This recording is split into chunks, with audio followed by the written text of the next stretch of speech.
For example, she suggested that I buy temporary hair dye and dye my ponytails to look like Harley Quinn. But, that is so unoriginal. So when the day of the party came, I was, needless to say, worried. But then, early in the morning, there was a knock at my door. I said, "Come in," and I saw my mom, looking like she had just gotten back from Comic-Con. She had a purple wig on her head, some kind of temporary tattoos all over her body, and to top it all off, she was wearing a costume. For just a moment, I felt speechless. "Are you out of your mind?" I asked irritably. "Well, I heard you were having problems with choosing a costume, so I decided I would help you," my mom said in a really happy voice. I realized that she was listening in on my conversations with Alice, and I finally lost my temper with her. "You were eavesdropping?" I shouted. And at that moment, tears sprang to my mom's eyes. She started making excuses for herself and saying that she had simply noticed a poster of Hit Girl from Marvel Comics on my wall. And she wanted to help me. She'd bought the costume for herself as well, just so she could make me laugh. But this wasn't funny. Not only was she violating my privacy, but she was way too old to be dressing like this. So long story short, we had a fight, and I locked myself in my room all day until the evening came. I called Alice like I always did in situations like this. The party was just a few hours away, and I was almost ready to agree to the stupid Harley Quinn idea. But when my friend heard about the Hit Girl costume, the plans drastically changed. "Riley, that's a great idea!" she insisted. "You should definitely go in that costume. You're not going to be finding a better one." I was going to argue with her, but Alice was right. I didn't have any other options anyway. Moreover, I knew Connell also loved comics, and would for sure love my original choice of character. So I finally put on the costume that my mom had prepared, put on the wig, and I even put on the fake tattoos. Then I headed to the party. I didn't even see my mom on the way out, because I did my best to sneak out as quietly as possible. I was anxious the whole way to the party.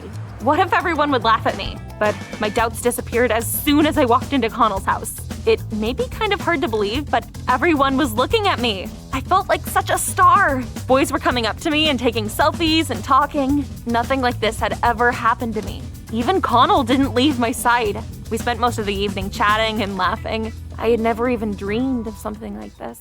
But something happened near the end of the party. The doorbell rang, and after a couple of seconds, I heard everyone around me gasp in surprise. I turned around and I saw my mother in the exact same suit as me. What was she doing here? I was absolutely livid. "Riley, it's time to go home," she cheered, making me turn even redder. I had thought that my mom just wanted to try on the costume for fun, but it turned out that her real plan had been to humiliate me in front of my classmates. Like, "Look how modern and cool I am." When we got home, I told my mom everything I thought about her, and I ran away to spend the night at my grandparents' house. Of course, I couldn't stay there forever, so by the evening of the next day, I had to go back for my laptop and some change of clothes. But the strange thing was, my mom wasn't even home. I started to think some terrible things, and I decided to look for her in her room. But do you know what I found there? Nothing. There were no clothes in the drawers. It was like my mom had never even lived there. I was so worried. On the way to my grandparents' house, I called her like a dozen times, but no one ever picked up the phone. After a few days of unsuccessful searches, it finally dawned on me. She was fine. It was probably just that she'd already had enough fun and was abandoning me again. My grandparents agreed. Their daughter had always been really irresponsible and was never likely to change. I started living in my old house, like my mother had never come at all. But I couldn't go back to living like I was used to. I kept arguing with Alice. She wouldn't stop telling me that something had to have happened to my mom. My classmates also couldn't forget the stunt my mom had pulled at the party.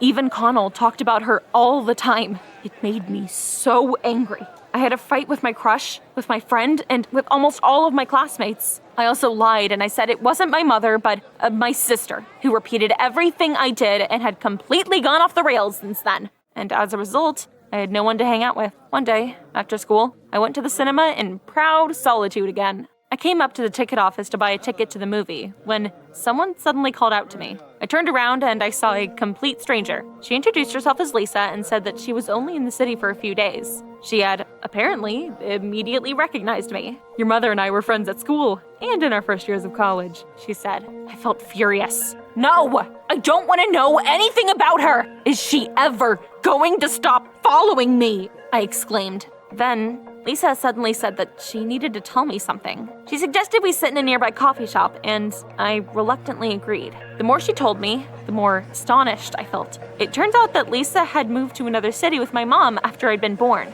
They had supported each other and told each other everything.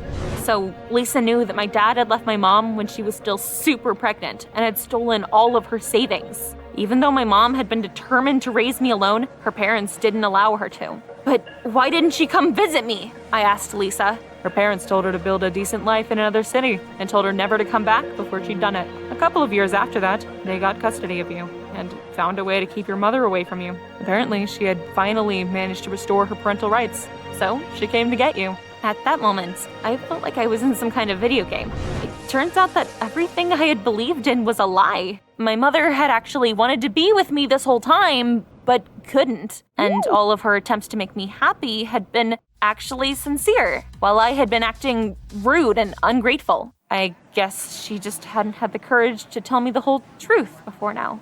Where is she now? I asked. Lisa said that she didn't actually know because she hadn't talked to my mom in, years. But she did know her address in the city and, by lucky coincidence, was about to go there by car in a couple of hours.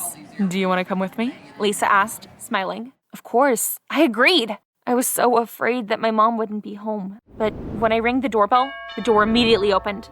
I saw my mom standing there, looking sad and lost. I hugged her as tight as I could, and I told her that I knew everything now. It was probably the most touching moment of my life. My mom and I had a heart-to-heart, and I found out that what Lisa said had been completely true. My mom hadn't left me because she didn't love me. She had just thought that she'd never be able to make me love her. Anyway, we're doing great now. We've moved back to our house. We go to cosplay conventions and spend a lot of time together. And this whole story has taught me that everyone should be given a second chance, especially the people that are close to you. Tell me, have you ever found out anything shocking about your family?